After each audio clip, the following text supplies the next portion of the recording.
ఘటనపై సుప్రీంకోర్టు కీలక ఆదేశాలు జారీ చేసింది. మైనర్లు, ఎలాంటి నేర చరిత్ర లేని విద్యార్థులను వెంటనే విడుదల చేయాలని రాష్ట్ర ప్రభుత్వాలను ఆదేశించింది. మరోవైపు ఈ ఘటనలపై స్వతంత్ర విచారణ జరగాల్సిందేనని ధర్మాసనం తేల్చి చెప్పింది.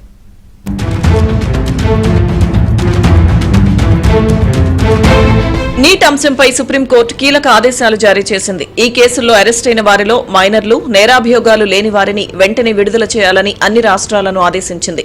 ఇక నిరసనల సమయంలో పోలీసుల చర్యలకు సంబంధించి వస్తున్న ఆరోపణలపై స్వతంత్ర దర్యాప్తు జరగాలని ధర్మాసనం స్పష్టం చేసింది. విద్యార్థులపై పోలీసుల లాఠీచార్జ్, బాష్పవాయు గోళాలను ప్రయోగించారంటూ దాఖలైన పిటిషన్లపై అత్యున్నత న్యాయస్థానం మరోసారి విచారణ జరిపింది. విద్యార్థులపై పోలీసులు జరిపిన లాఠీచార్జ్, దౌర్జన్యాలపై సుప్రీంకోర్టు తీవ్ర అభ్యంతరం వ్యక్తం చేసింది.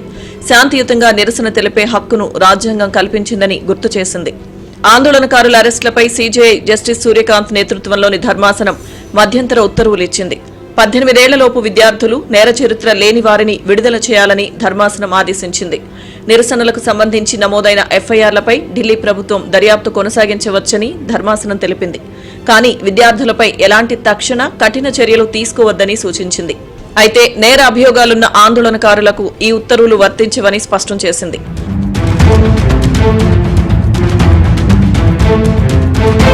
విద్యార్థుల నిరసనల సమయంలో పోలీసులపై అనేక ఆరోపణలు వచ్చాయని, వాటిపై స్వతంత్ర దర్యాప్తు ఎందుకు చేయకూడదని సుప్రీంకోర్టు ప్రశ్నించింది. దేశవ్యాప్తంగా శాంతియుత నిరసనల నిర్వహణ, పోలీసుల చర్యలకు సంబంధించి ఏకరూప మార్గదర్శకాలు రూపొందించాలని సుప్రీం సూచించింది. ఈ నిబంధనలను ఉల్లంఘించి ఎవరైనా చట్టాన్ని తమ చేతుల్లోకి తీసుకుంటే వారిని విచారించి శిక్షించాలని ధర్మాసనం వెల్లడించింది. ఇక 250 మంది పోలీసులపై ఆందోళనకారులు దాడి చేసినట్లు వచ్చిన నివేదికలపై దర్యాప్తు జరగాలని సుప్రీంకోర్టు అభిప్రాయపడింది. ఈ దాడులు చేసింది విద్యార్థులా లేదా నేరగాళ్లా అన్నది తేల్చాలని పేర్కొంది. ఈ అంశాలపై స్వతంత్ర, పారదర్శక దర్యాప్తునకు కమిటీ ఏర్పాటు చేస్తామని న్యాయస్థానం వెల్లడించింది. ఈ క్రమంలోనే మహారాష్ట్ర, మధ్యప్రదేశ్ సహా పలు రాష్ట్రాలకు కోర్టు నోటీసులు జారీ చేసింది. విద్యార్థుల ఆందోళనలకు సంబంధించిన సీసీటీవీ ఫుటేజ్లు, ఇతర వివరాలను భద్రపరచాలని రాష్ట్రాలను ఆదేశించింది. ఈ డిజిటల్ డేటాను పబ్లిక్ డొమైన్ లోకి తీసుకురావద్దని స్పష్టం చేసింది.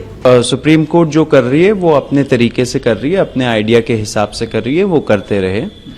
हम लोग ग्राउंड पे थे बहुत टाइम से, हम लोगों की कुछ डिमांड्स थी एंड वो डिमांड्स पूरे होने चाहिए, वो सबसे इम्पोर्टेंट बात है.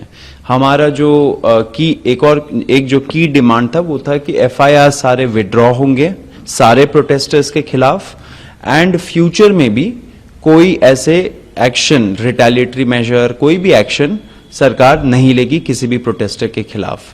अगर एंड ये लिखित में जो रिटर्न गारंटी होना चाहिए वो आ जाना चाहिए आज तक, मतलब कि ट्यूसडे तक आ जाना चाहिए.